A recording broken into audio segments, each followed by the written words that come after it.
Um, so, Jarek, what I would like to do today is play a little bit game, or let's say play as a witch or wizard and look into the future, take out our crystal balls and make some prediction about the Vietnam in the near future, maybe 2024, and also further future. Where do you see Vietnam going? How do you see economy? How do you see our industries like tech industry, so on and so forth? So this is a subject of today's conversation. I would really love to hear your opinion. Obviously, this will be just our opinions based on the present experience. None of us is fortune teller and we cannot give the very specific direction, but we can actually say what we see, what is the direction. So I think it's a very, very exciting topic to talk about, and I think a lot of people would be interested in it as well, because for people who are watching and in general people who do care about the economy, the development of tech industry in Vietnam in general, I think they're pretty much up to date, and somebody's like, they're really reading the media, watching the media, they understand that there's very exciting times coming to Vietnam. As I think you're also updated on that as well, that for example Nvidia, Intel, all the manufacturing are coming to Vietnam right now. Like the president of Korea came to Vietnam lately, and they're like signed a lot of agreements on future development in tech industries, on manufacturing as well within the tech industry. So it's very, very exciting, and I would really love to talk about it as well. Yeah, so maybe let's start with the recent news or recent things that happen. So first of all, you just said that the president of Korea visited Vietnam. I wasn't actually aware of that. Oh, you don't? No, I know that Biden visited Vietnam like end of 2023 and then beginning of 2024, or also end of 2023 we had the Chinese president, and now you're telling me also the Korean, yeah? Yeah, so you see so many like so many big opportunities and but you know, I see that this is somehow like kind of race.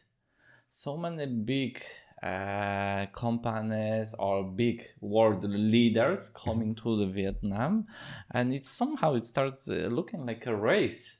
Who can get better relationship with Vietnam? Who can get better deal? It is. What is behind this? Why Vietnam? There are so many countries in Asia. Why Vietnam? From how I see it right now, for example, guys, don't take my words as a like economic advice or my knowledge, because it's just my thought, right? So because lately, like a lot of manufacturings are moving to Vietnam because of the cheaper labor from the labor pool, I would say, in Vietnam is high, and the demand for example, do you know that even like the Apple manufacturing is slowly coming to Vietnam? Not the iPhones, but as far as I'm concerned, is the airports, the airports production, and like they're slowly moving to Vietnam. For example, even like the big manufacturers like Samsung, already they established here in Vietnam. Okay. They're like one of the biggest contributors to our GDP. GDP. I think it's 20% or something like that. I heard something. It's huge number. Yeah. So see, right. So the last coming back to the case that the president of Korea came to Vietnam, he also came with a lot of biggest companies from Vietnam. So what you're saying like about Apple, I think this is from the Foxconn, and they are operating near Hanoi in the north, in the Binh Duong. In the not Binh Duong. Bac Ninh, I think so. So this is one thing. But again, coming back to this kind of accident, maybe so many visits, everybody passing by through the Vietnam, like Joe Biden, Chinese president, Korean. I can see some bigger reason. I am not a fan of the conspiracy theories generally, but I can see that there is a lot of interest. This is the fact. Yes, there is a lot of interest in Vietnam, and there must be the reason.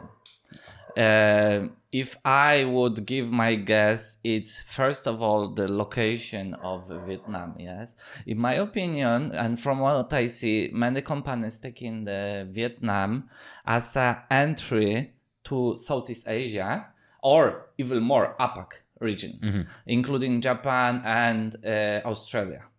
As you mentioned before, the cheap labor, the quite young generation, and the very hard working people in Vietnam. Additionally, government support and openness give a huge opportunity for many international businesses to enter Southeast Asia, to enter APAC region. And there is a lot of movement now in the APAC region because the countries here, there are in development stage, where developed countries, they reach some level and somehow you can see the stagnancy or plateau. 2023, we have already the information, Vietnam GDP was 5% higher than the 2022. So still growing, yes, very good. And I think that we will see more and more activities like this through 2024, 2025, where many big giants will be coming to Vietnam to leverage this opportunity.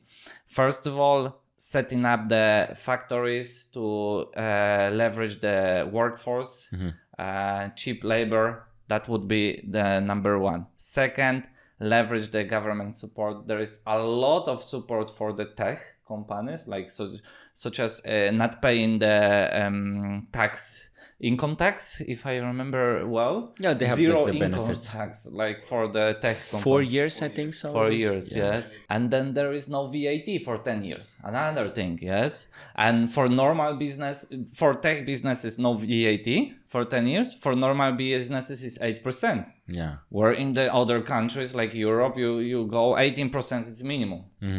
And some countries you reach in 27, 30. Yeah, this way so you can basically see the shift of so companies to definitely those conditions, in my opinion, will cause much more attention, much more movement, and much more activities through next 2 years at least. Yeah, if the economy will be growing, if we will not experience any big crash, I think there will be a lot of things happening here. Yeah, and it's that's why I said I'm very excited about it. So, and there's a big opportunity for everybody to contribute to this situation. So, one other thing why is I see that foreign countries are willing to come to Vietnam because of the political stability as well. That's another very, very big reason. I mean, I don't like to talk about politics much, but that's another big reason that foreign countries will like to invest here. But I want to actually challenge you a little bit. I understand that you don't like discuss about politics, but many of our foreign audience will be very interesting about that because if you do some quick research online, you will see that Vietnam has the Communist Party, which is guiding the country. And whenever foreigner from the European, from the democratic country hear communists, they're already so afraid, like this is the country where everything is under control and you cannot do anything. Is this like in Vietnam? It's very funny because as a guy who lives here in Vietnam, I even forget about the communism and stuff because it's pretty much free. Yes, of course, there is some oversight from the government, and of course, but that what keeps this country safe and stable. Because if there's going to be too many parties, too many, sides, that's where the chaos happens. Yeah, never agreement. As long as you're doing here real business and you're willing to invest, and this country is very open. As you can see, like countries like Japan, like Korea, they're like investing like mad in here. So yeah, maybe it's just because of the because of the perception. So they hear communism and they think it's like we're here like yeah, probably I can relate with many European people or US, because when we hear communism, into our mind we can see picture of China and controlling everything, or picture of the Russia and the wars. So a lot of bad things it's related to communism. But guys, to be honest with you, I've been living here for 7 years, and this is the country where I experienced the most freedom on all of the country I ever lived. And I lived in like 5 or 7 countries for the extensive period of time. And Vietnam, it's given me the biggest freedom, both in the personal life, in the daily activities, but in the like using the network, on using the internet, but also in running my business. Yeah. Seriously, I get in so much freedom. The things are very simple if you are working on the normal business, you are not trying to make some weird things. If you run in the simple business, if you are doing everything the simple way, if you don't trying to be cheeky or don't try to be smarter than everybody, then your life will be so easy. Yes, and as you can see yourself, for the time you've been living there, everybody's so supportive. So there's always somebody you can ask, and they will like willing to help to answer your questions that you need. Something that I haven't seen, no disrespect to nobody, but in other countries, I would say in Europe that I lived also, it's like very hard to like communicate with a person you don't know. But in Vietnam, if you come with a problem, you say, and they will also be willing to help you as well. So maybe I think all of these concerns are driven by media. So people should take it with a grain of salt, and there's nothing better than seeing it for yourself, or like connecting with people who already live there or doing business here. For example, like Adam, you, right? Asking you'll be the guy to ask for real feedback and real situation, what's going on. Yeah, so again, coming back to the government support, I can see that coming years there will be even more support, and I already see activities from the government that they trying to make the things more simple, like digitalize, like opening the businesses. Also, big part can be done online. I remember first time when I opened my business, it was just nightmare. Like that much documents. Seriously. Yeah, but now they trying to do it much easier, much better. Digitalization of government coming in fast. So this is another thing what I can see will happen in Vietnam in the next few years. It will be much easier for the foreign businesses to enter Vietnam, to collaborate with government, and to go through either the taxations or other legal aspects. So what the other thing you can see for Vietnam and world happening in 2024, 2025? Also, what I noticed lately, like not a long time ago, I see in terms of like the manufacturings, the factories, there's a very, very big market in digitalization that you mentioned, because like most of the companies, I wouldn't like say everybody, but most of the companies are very new to digitalizing their businesses. Agree. It's very, very traditional how to say, like, and maybe like even the basically the owners of those factories are pretty much right now are old people who are not familiar with tech in general. So as point. I started noticing like the inheritance, I would say the sons, the next generations, the younger people who are about to take over the control of those types of factories, they're already high tech in their minds. So there's going to be a very, very high potential of digitalizing and just in general bringing the technology in this field as well. And it's a very, very big market. I agree 100%. Actually, my other business, we working with a very traditional cement manufacturers, and as you said, they do not digitalize anything. They're really like, as my friend who owned the cement plant, he said his cement plant is like from the Stone Age. in regards to the technology, and I cannot agree with more. When I went there and I saw what they do, very mechanical, right? So, but the problem always creating opportunities. So, as you say, in Vietnam, first of all, digitalization of very traditional enterprises and very traditional businesses, This will be very big thing. Plus, I would put on the top of that more ESG, more green stuff, more looking after environment, more social stuff, more equality between women and men. That will be another big thing in Vietnam, which is coming quite quick.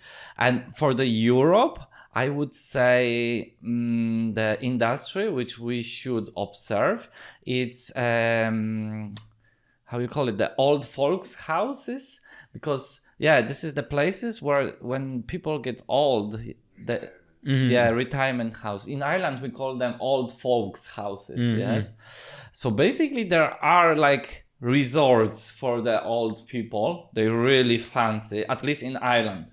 They really fancy. They have some small golf courses, swimming pools. They have nurses, doctors. So those enterprises helping old people to enjoy their retirement life. This is getting really like trend in Europe. I hear it much more in Germany now. Holland also start applying. And because the society in Europe, it's older society, there is many old people. So there are big opportunities, in my opinion, to also digitalize these industries. So for instance, some IoTs, monitoring, like the watches, the cameras, connecting with AI to analyze the data of the health, of the movement of the old person, anything like that. Putting a lot of technology to care for the older people, to give them more secure life, and then give them more possibility to actually enjoy their retirement. We work in like 30-40 years to then enjoy our life. So technology can help us a lot. So these two industries regarding Vietnam, like traditional industries, digitalization, regarding the Europe, the retirement houses, would be something, in my opinion, very big in the coming years.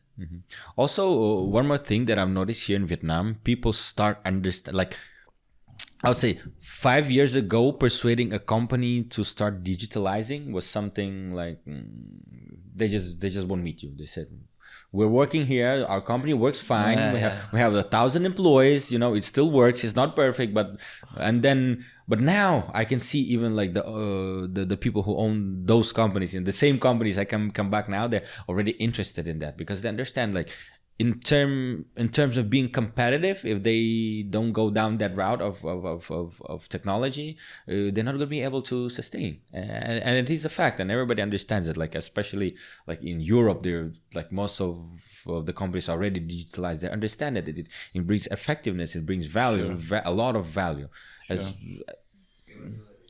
scalability as well. I mean, if you can be effective, 20% more effective, your company can run like that.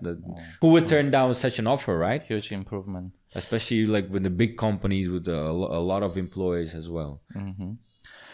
So the next thing what I would like to discuss, it's actually one of my passion as well. It's blockchain. Now we're seeing the bull run, it's coming. Everybody exciting. Bitcoin now, today it's around 34,000. Today? Yeah. Already 43. 44, sorry, 44,000. So the market going up, and what's that mean? There will be a lot of attention paid to the blockchain. That generally, crypto always bringing attention to the blockchain technology, because it's based on this technology. But why I'm talking about this? Because maybe many people don't know, but Vietnam has one of the biggest and best pool of engineer working in the blockchain. Seriously? There are so many huge projects running by Vietnamese teams, and there are no worldwide. But the challenge is that not much attention is paid to the Vietnam, because most of those companies, they're registered through Singapore. The crypto is illegal in Vietnam, so they cannot register their businesses. And there are other challenges why they're not registering in Vietnam.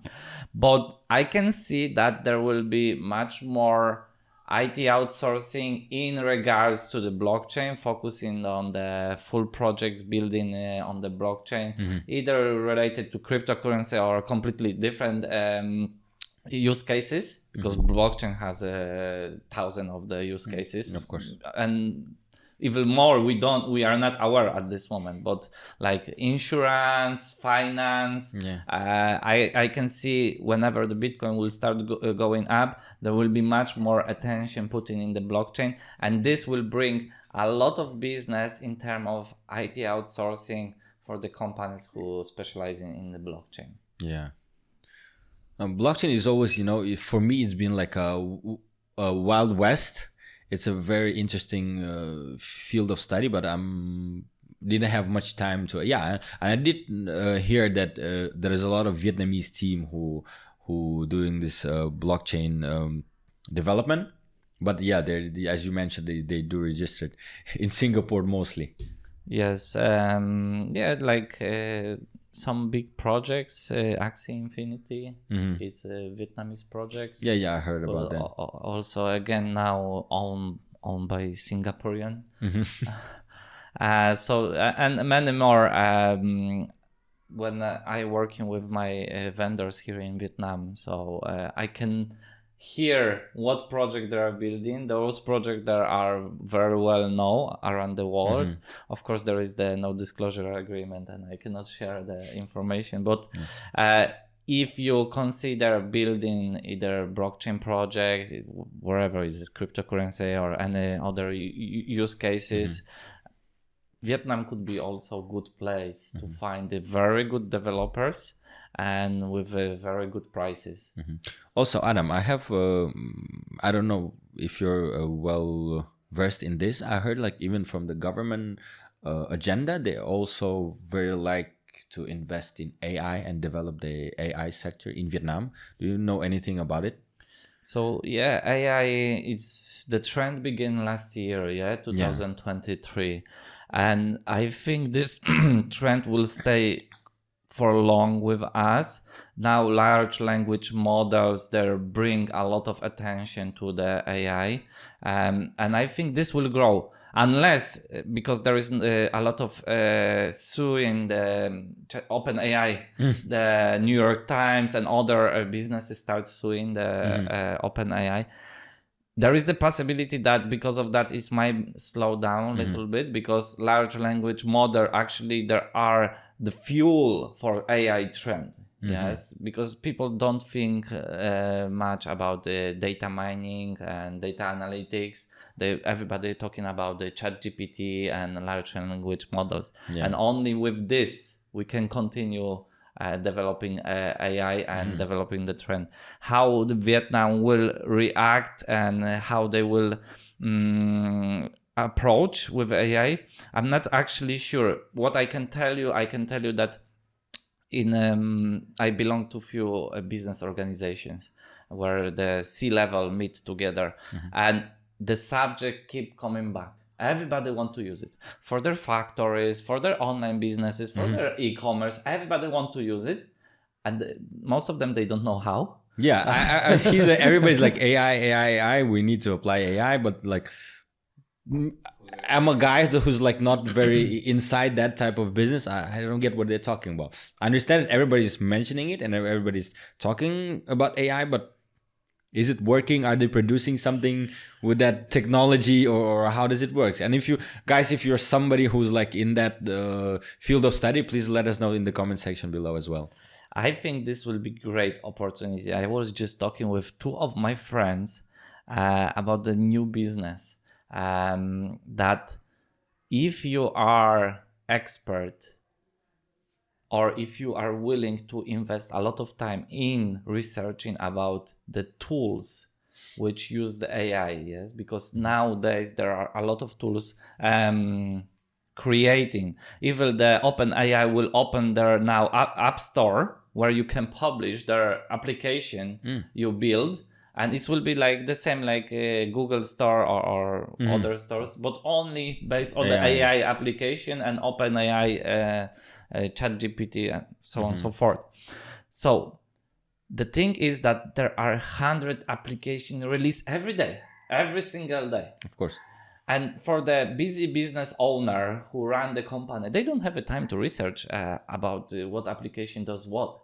So basically, the idea what we got with our friends is to be very proficient and put a lot of time to research about application, and then bring it to the companies like manufacturing, like e-commerce, and help them, consult them. There is this application, there is this application, there is this application. This application will help you with this. This will help you with human resource. This is for the marketing. This is for the sales. This is for the efficiency of productivity and things like that. I think this will be very big and good business, which will start growing.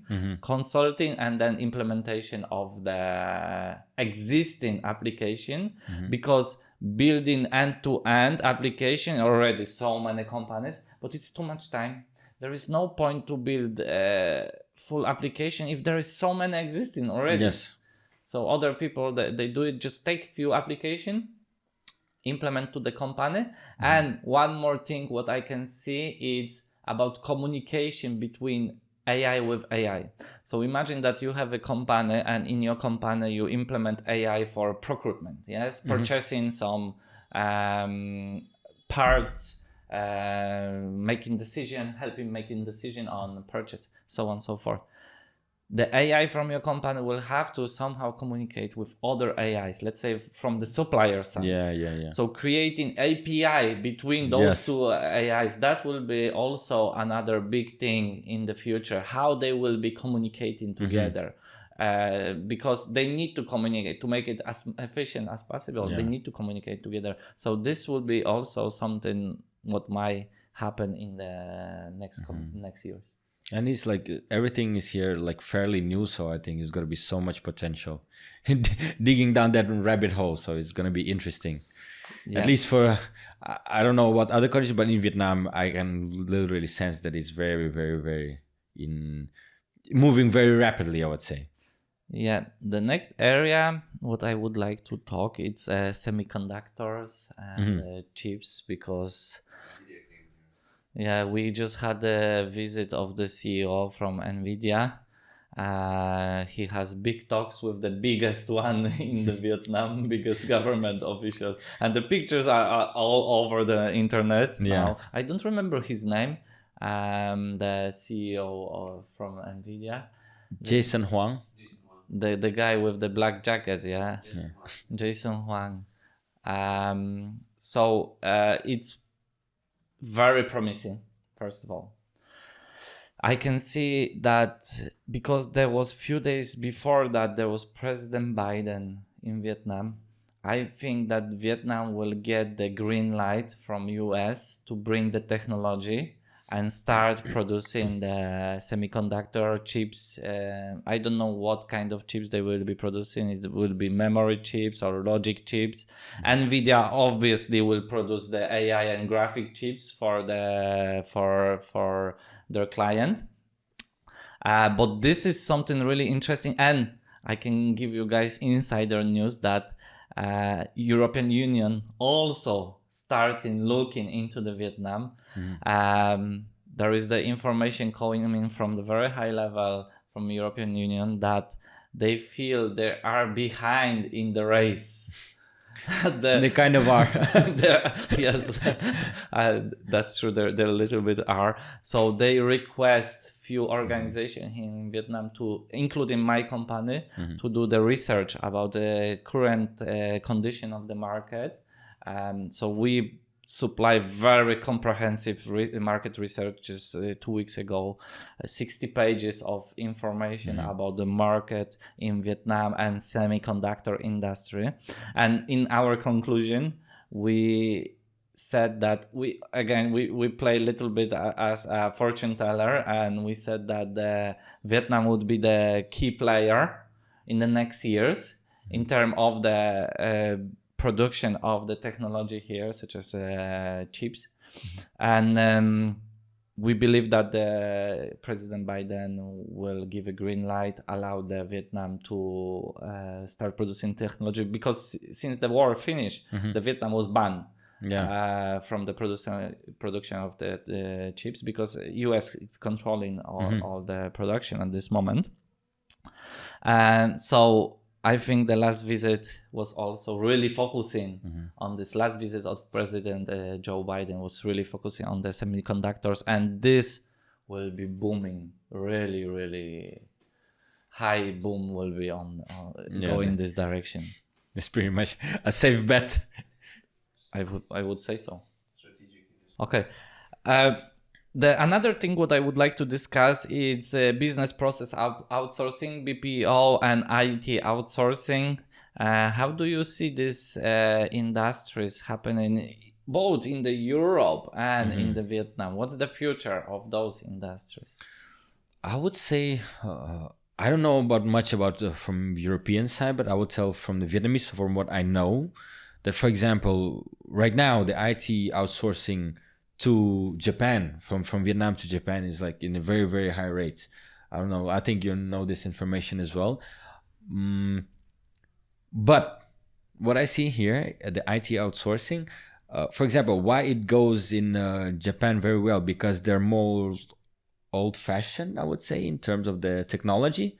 So it suits our labor pool, I would say, to go there.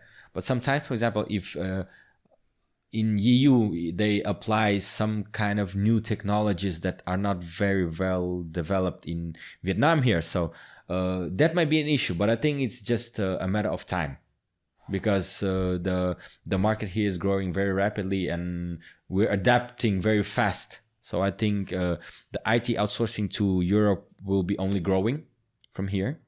So that's my assumption and prediction. I can see two points, two main forces actually working in support of IT industry. So first of all, it's English proficiency. The younger generation in Vietnam, they can speak English. The older generation, they still have quite many challenges. There is very little people who can speak. So if you're looking for the senior developer, like last year, it was quite challenging to find those guys. But if you were looking for the middle or junior who speaks English, there are plenty of them. So those guys actually will be improving their technical skills, and very soon they will become seniors. And there will be a lot of pressure from the other country to get those seniors who can communicate and who can code very well. So this is something what I can see from the next years coming. And because of the same reason, business process outsourcing also will increase, because at this moment, like manual job, like data inputs and other stuff, it's quite popular in Vietnam. But telecenters and services where communication is required, they're not popular. Most of the businesses like that, they are in the Philippines. And the main reason is because the proficiency of English in Philippines is much better. It's their second language.